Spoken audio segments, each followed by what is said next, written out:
Welcome into Now We're Talking. My guest today is Crystal Youngblood with Circle of Hope, and I am Hazel Cording, and it's nice to have you join us here.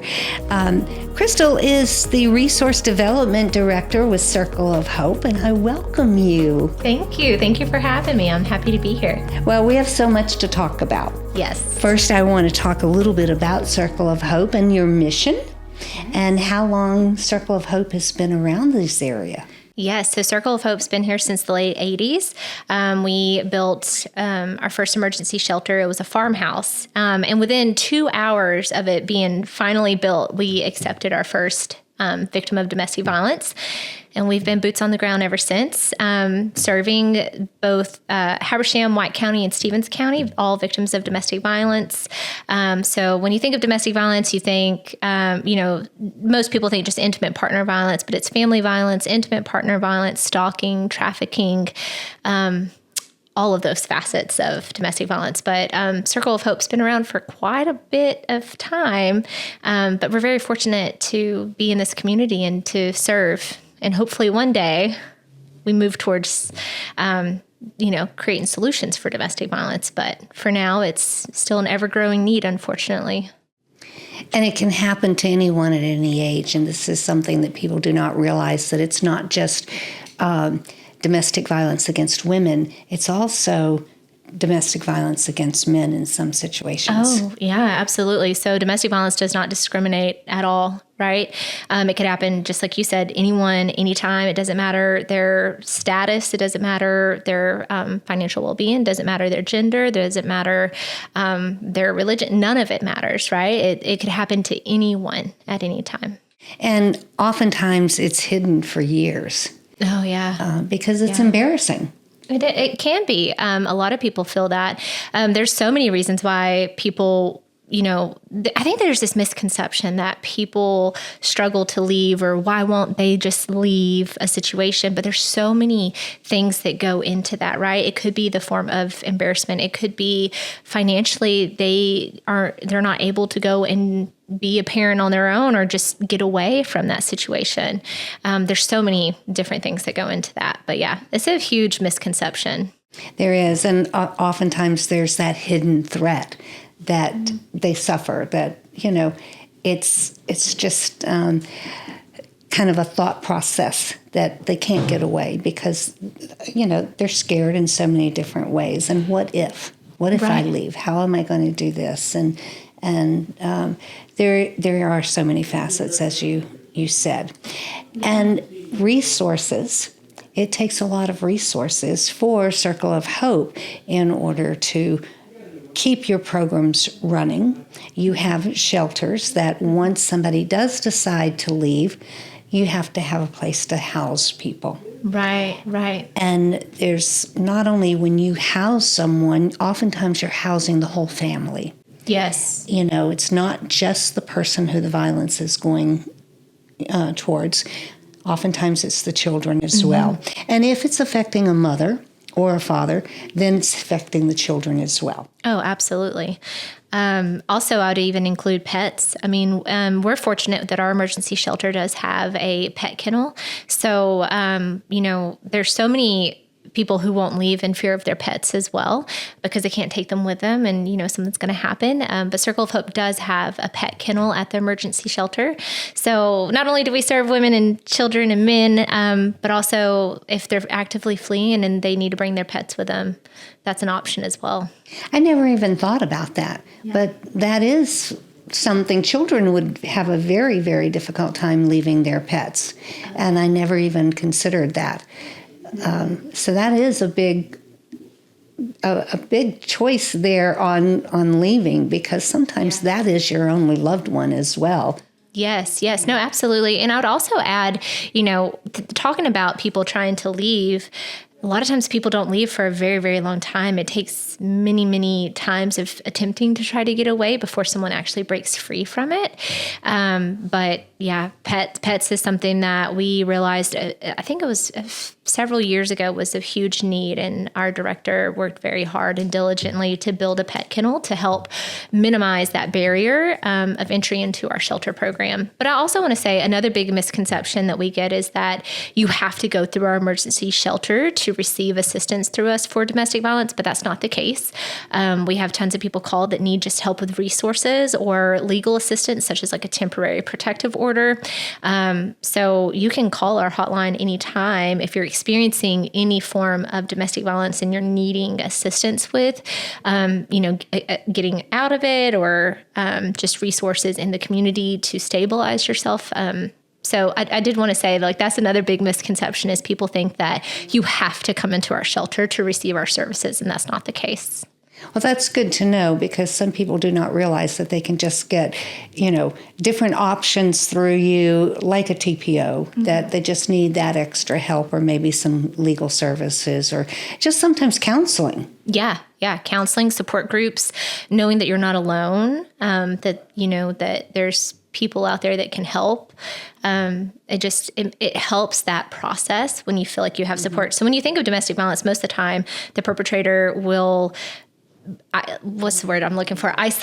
Will isolate the victim to where they're kind of removed from their social networks, from their families, from, however that looks, whether it's them moving them far away from them or just creating conflict and singling them away from their families and their support networks that they have. So a lot of times when victims come to us, it's because they don't have a support system, because the perpetrator has dwindled it down so much that they feel alone. So sometimes it's just simply connecting with people that are going to be more of a support for you when you're going through one of the hardest moments in your life. One of the biggest things about domestic violence is control. Yes. And some people don't even realize that they are in the process of being controlled while it's happening. Absolutely. And I think that sometimes people don't even realize that this happens in teenage situations as well. Yes. And sometimes, the people around you notice this when you don't even noticing it. Yeah, sometimes your family or your friends are the first one to see the red flags before you do, right? Luckily, Circle of Hope is doing what we call our prevention efforts, because way back when we realized, okay, we're working on the backside of the domestic violence issue, right? We're helping them after the situation has occurred. We're trying to stabilize them, get them from crisis to safety to stability. But what we learned early on is we have to do a prevention effort as well. We have to teach, especially young children and young adults, what a healthy relationship really needs to look like and how to identify red flags, if you want to call it that, or signs of domestic violence, power and control. What does that look like? So we have an advocate that goes into the school systems and partners with the school to help teach really good, what's the word I'm looking for? It's content, but it's evidence-based content to teach children about what a healthy relationship looks like. That's good to know that you're getting it out at a very early age, so that because they may not learn this at home, especially if they are in a situation where domestic violence is going on in the home, they may be picking up on all the wrong signals. Right. I know that you have information that you send out or that's out in the community, like your relationship cards and that sort of thing. And it's very helpful. And that's something that I would like to touch on, that if people have a friend and you see that something's not quite right, that if you are in a restroom somewhere and you see these relationship cards and you don't know how to approach a friend, pick one of these cards up and pass it on to your friend so that they can kind of read it and understand and pick up on some of the signals that, maybe they need to rethink the relationship that they're in and give them a little bit of hope. Because, it's a difficult thing to approach when somebody especially a friend of yours, is going through this, because they don't see the signals. All they can see is, oh, this person cares for me. Mm-hmm. But sometimes that person is caring for you in much the wrong way. Yeah, absolutely. I think those relationship cards are an excellent tool, especially to start a conversation that maybe might be very difficult, like you said, to have. But by giving that to them, allowing them the time and the space to read it and work through it, that could be very helpful. Also, just if you are really concerned about their safety, just having that conversation with them and offering to sit with them and call our hotline to just connect with an advocate, talk to someone about what these signs are looking like for you and what is a healthy relationship, and is this a relationship that is healthy? Just by having those types of conversations, it helps lower the stigma around domestic violence to make people feel more comfortable in seeking services. So the relationship cards are excellent. We give them out everywhere, and we try to pass them out to as many places as we can to have as a resource and a tool. But it is a great conversational starter. But if you feel comfortable having that conversation with your friend and offering that extra step, that could go a long way as well. And it's a very hard subject to broach with a lot of people. Can you quickly give us some numbers about in this area as far as domestic violence is concerned? Yeah. So last year, we served with our 24-hour crisis line, we served 1,181 adults. In our emergency shelter, we served 156 adults and children. That ended up being 80 adults, 76 children. That was 7,260 bed nights. So 6,811 in shelter. And we were over capacity most of the year. And we actually had to place 449 in total in a hotel. We have stayed at 117% capacity, meaning that we're full. Average length of stay is around 47 days. We're trying to move them from that crisis to safety at that point, and then we try to move them from safety to stability. So we have some excellent housing programs. We served 429 adults in our legal and outreach services. So 192 individuals got helped with protective orders. And then we had 166 adults and children in our supportive housing programs. So you really keep busy. And that's with all three counties. That's with all three counties, yes. So, Crystal, we're talking about housing and how that is a big barrier. It's an obstacle for a lot of people who are leaving their safe place, their home, and they're coming into the unknown. And that is a very difficult situation, and probably the biggest reason that people don't leave a domestic violence situation. So let's talk about that and how that is an obstacle and how that can be overcome and why it's so difficult. Yeah, so those are great questions. Housing is just incredibly unaffordable right now, right? And so what is Circle of Hope doing about that? Yes. So Circle of Hope has been working for several years to create a supportive housing community designed specifically for survivors of domestic violence. And I'm happy to share that this development will include 60 units with on-site wraparound services that help individuals and families rebuild stability and independence. We have provided scattered site supportive housing services since 2007, but we've seen tremendous challenges with safety and access to services in different areas, especially with the economy the way it is right now. This new community will bring those supports together in one safe, trauma-informed location, and we expect to break ground later this year on this project. So you'll be offering wraparound services that will help them move forward with their lives. Yes, absolutely. That's the exciting part about building this facility is having these wraparound services there. But I think 60 units, that's a huge facility if you think about it, and how many families we could serve. That is with huge. Housing. Yeah. That's very huge because you're so full to capacity now that just the addition of this housing community is going to be fantastic. Yeah, absolutely. Especially if you think about a family, a working family today, according to Department of Community Affairs, you're only supposed to allocate like 30% of your income to housing. So if we think about what families served by Circle of Hope, their average income a month is about $1,500. So 30% of $1,500 is $460, something like that, right? You're not going to find anything for rent for $460. Absolutely not. Especially if you have children. Like, that's just, it's not an option right now. A normal 2-bedroom average rent in Habersham County is $1,400. Yes. You can barely find a 1-bedroom for $1,000 to $1,100. Right.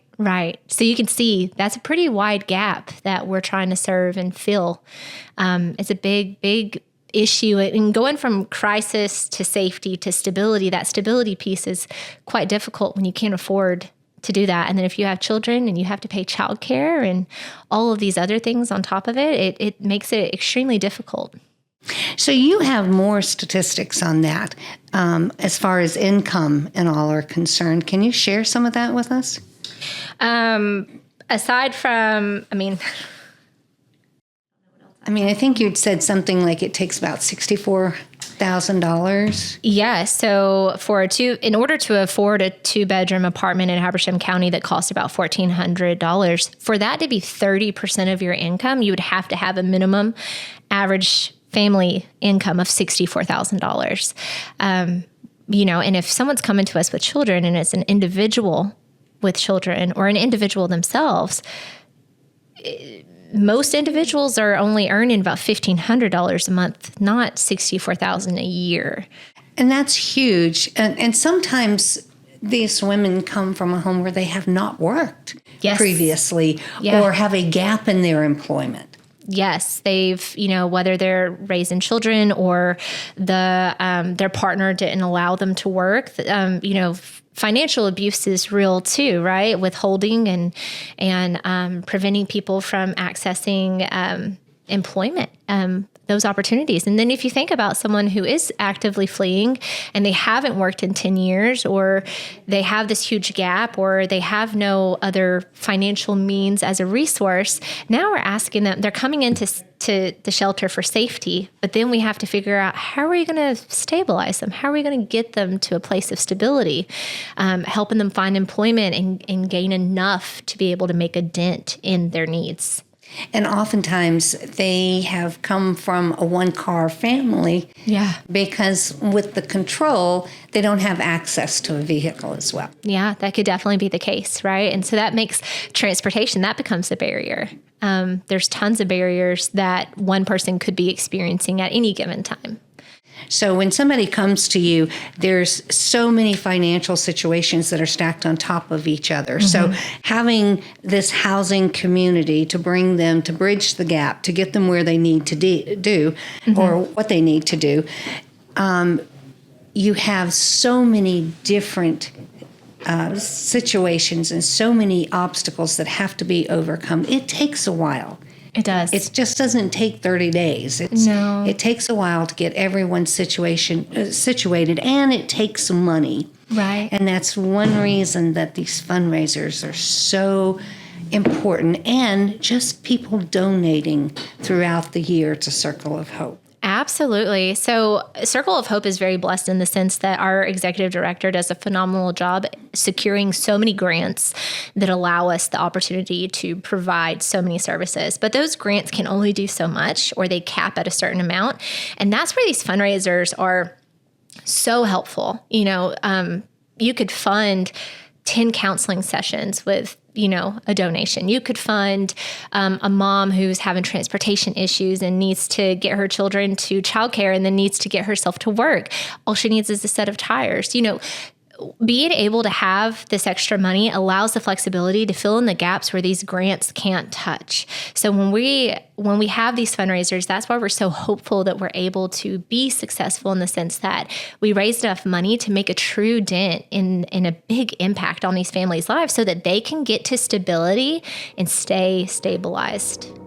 So every dollar that comes in mm-hmm. helps so much. Yes. And we want to remind you of Denim and Diamonds coming up on May 2nd, but we also want to remind you that not only does that help but just your individual donations help. Yes. And you can always call them at 706-776-3406 and also find them at gacircleofhope.org. Okay. And if you want tickets, you can also go to nowgeorgia.com, and there is an ad there that says Denim and Diamonds. You can click on that and you can purchase tickets through that as well. And I want to thank you for joining us here today. And you're listening to Now We're Talking here on nowgeorgia.com.